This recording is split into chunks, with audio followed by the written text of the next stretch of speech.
The federal ఆంధ్రప్రదేశ్కి స్వాగతం. ప్రశాంతమైన వాతావరణంలో స్నేహపూరితంగా రాష్ట్రాలు విడిపోయినప్పటికీ రెండు రాష్ట్రాల తెలుగు ప్రజలు, తెలంగాణ, ఆంధ్రప్రదేశ్ ప్రజలు స్నేహపూరిత వాతావరణంలో ఎంతో చక్కగా కలిసిమెలిసి నివసిస్తున్నారు. ఇలాంటి వాతావరణంలో రాజకీయ నాయకులు మళ్ళా రెండు రాష్ట్రాల తెలుగు ప్రజల మధ్య విద్వేషాలు రెచ్చగొట్టడానికి మళ్ళా రంగం సిద్ధం చేస్తున్నారు. దీనికి బనకచెర్ల అన్న ఒక ఇరిగేషన్ ప్రాజెక్టుని తెరపైకి తీసుకొచ్చారు. ఈ ప్రాజెక్టుని ఎవరు తీసుకొచ్చారు, ఎందుకు తీసుకొచ్చారు? తెలుగుదేశం పార్టీ, చంద్రబాబు నాయుడు దీన్ని తెరపైకి తీసుకొచ్చారా, లేకపోతే బీజేపీ దీనిని తెరపైకి తీసుకొచ్చి రాజకీయ లబ్ధి పొందాలని చూస్తుందా అన్నది ఒకసారి చూద్దాం. గోదావరి నది మిగుల జలాలు సముద్రంలో కలుస్తున్నాయని, ప్రతి ఏటా 3,000కు పైగా టీఎంసీల నీళ్లు సముద్రంలో కలిసి వృధా అయిపోతున్నాయని, ఈ నీటిని వాడుకొని ఆంధ్రప్రదేశ్ని, రాయలసీమ ప్రాంతాల్లో వ్యవసాయాన్ని సస్యశ్యామలం చేయడానికి బనకచెర్ల ప్రాజెక్టు ఎంతో ఉపయోగకరంగా ఉంటుంది. దీనిని నిర్మించి ఆంధ్రప్రదేశ్ రైతులు వ్యవసాయాన్ని అభివృద్ధి చేయాలని దీనిని తెలుగుదేశం పార్టీ, కూటమి ప్రభుత్వం, సీఎం చంద్రబాబు నాయుడు తెరపైకి తీసుకొచ్చారు. ఇది తెరపైకి తీసుకొచ్చిన తొలి నాళ్ళ నుంచి వివాదాస్పదంగా మారింది. తెలంగాణలో దీనిని పూర్తి స్థాయిలో వ్యతిరేకిస్తున్నారు. ఆంధ్రప్రదేశ్లో కూడా చాలామంది మేధావులు, రిటైర్డ్ ఐపీఎస్, ఐఏఎస్ అధికారులు, నిపుణులు చాలామంది దీనివల్ల ఆంధ్రప్రదేశ్కి ఖర్చు తప్ప దీనివల్ల ఎలాంటి ఉపయోగం లేదు, రాయలసీమకు కానీ ఆంధ్రప్రదేశ్కి కానీ పెద్ద ఉపయోగం లేదు అని తేల్చి చెప్తూనే ఉన్నారు. దీనివల్ల కృష్ణా నదికి భారీ ఎత్తున నీళ్లు వచ్చే అవకాశం ఉందని, ఈ నీళ్లు ఎక్కువ కావడం వల్ల వరదలు పెరిగే అవకాశం ఉంది, దీనివల్ల విజయవాడ వంటి మహానగరాలు కూడా దెబ్బతినే అవకాశం ఉంది, వరదల్లో మునిగిపోయే అవకాశం ఉందని వాళ్ళు చెప్తూ వస్తున్నారు. ఇది ఒకవైపు అయితే, తెలంగాణలో కాంగ్రెస్లో అధికారంలో ఉన్నటువంటి కాంగ్రెస్ పార్టీ, ప్రతిపక్షంలో ఉన్నటువంటి బీఆర్ఎస్ పార్టీ, బీజేపీలు ఒకరి మీద ఒకరు విమర్శలు చేసుకుంటున్నారు. మీ వల్లే ఆంధ్రప్రదేశ్ గవర్నమెంటు మీ అసమర్థత వల్లే దీనిని తెరపైకి తీసుకొస్తుంది, తెలంగాణ రెండు రాష్ట్రాలకు సంబంధించినటువంటి గోదావరి జలాలను ఆంధ్రప్రదేశ్ ప్రభుత్వం ఎలా ఉపయోగించుకుంటుంది అన్న విషయాలు, వాటి మీద బీజేపీ, బీఆర్ఎస్ పార్టీలు కాంగ్రెస్ పార్టీని, కాంగ్రెస్ ప్రభుత్వాన్ని పెద్ద ఎత్తున విమర్శిస్తూ వస్తుంది.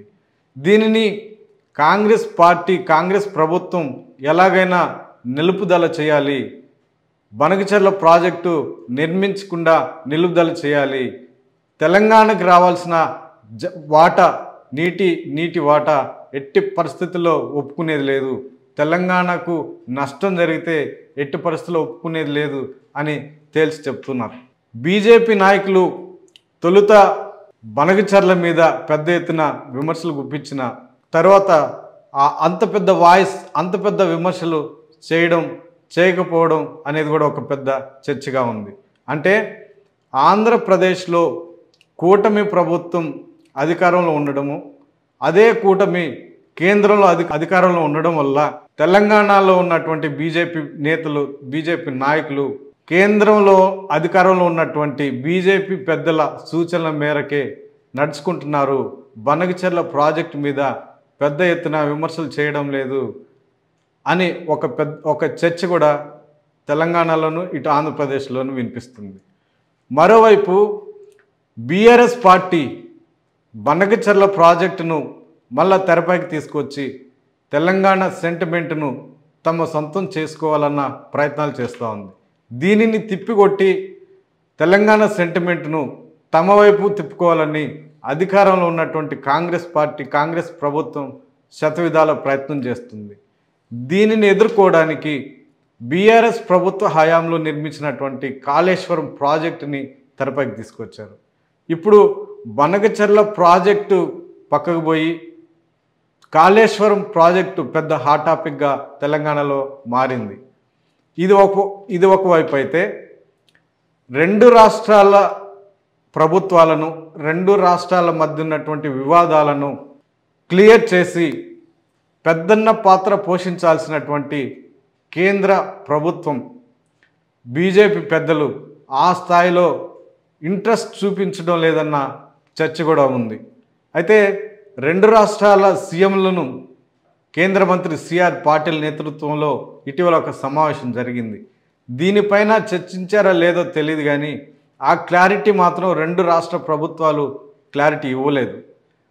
తెలంగాణ సీఎం ఏమో బనకచెర్ల ప్రాజెక్టుని మేము ఎట్టి పరిస్థితుల్లో ఒప్పుకోమని చెప్తే, ఏపీ ప్రభుత్వానికి సంబంధించిన మంత్రి దీనిపైన ఒక కమిటీ వేసి అన్ని సమస్యలు పరిష్కరించడానికి ఆ కమిటీ పనిచేస్తుందని మంత్రి చెప్పారు. అంటే ఎవరికి నచ్చినట్టు వాళ్ళ తీరులో వాళ్ళు చెప్పుకుంటూ వస్తున్నారు, కానీ బనకచెర్ల ప్రాజెక్టు మీద అయితే క్లారిటీ ఇవ్వడంలో రెండు రాష్ట్రాల ప్రభుత్వాలు, అటు కేంద్ర ప్రభుత్వం కూడా సుముఖత వ్యక్తం చేయడం లేదు, ముందుకు రావడం లేదు.